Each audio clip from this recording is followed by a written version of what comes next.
sakaiza raha fatsoa akaiza sambaina tiona fandehan tiona mproan'le serbaine dromaina be tsisy protsika androany fandeha io dana kosy vely kosy ohatran'le arakaraka amin'le sipiny alesy le tiako le sipy fa tsy point sy mbola insistenao ihany indray la sy le beka fara fa zaho tsy tafa androany loha tsy le kosy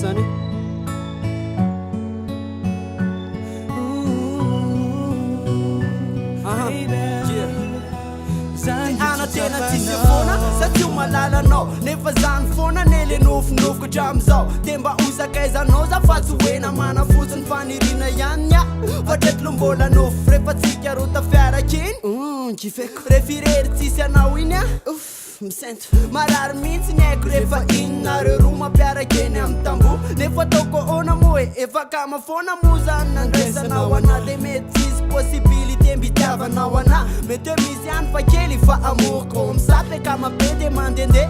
zay de fa zavavy nefa raha mba tsapanao matsy ny fitompoko ny foko mangeta eta mafy mihitsy an'io malalanao saingy tsapako iny fitiavanao io atsy io valoko fa ho an'le rirereo ihany ka naleko lo amizao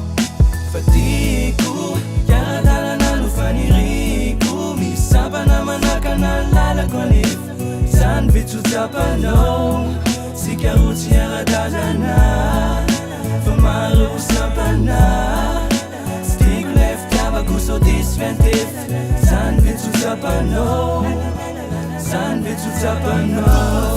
zay ny faniriko atray te hitantananao mba iarady mandrakizay te honofo nefa zany rehetrarehetrany nefa tiako tateraka io ndray andro any na de sombony any azy tsy maninona zay fonao fa nitiako nefa mba anarero ny fonao zaiko hoe tsapanao ve ny tsapako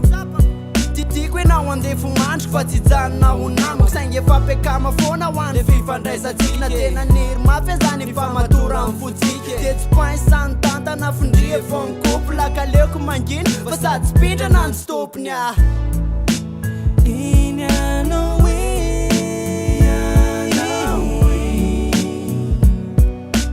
diko fa tsy anjarako fatiko yaradalana nufaniriko misabana manakana lalako anif zany vitotsapanao sikarotsy yaradalana famaro sampana stick left tabakuso disventif zany vitotsapanao zany vitotsapanao yaradalana nufaniriko misabana manakana lalako anif zany vitotsapanao sikarotsy yaradalana famaro sampana stick left tabakuso disventif zany vitotsapanao zany vitotsapanao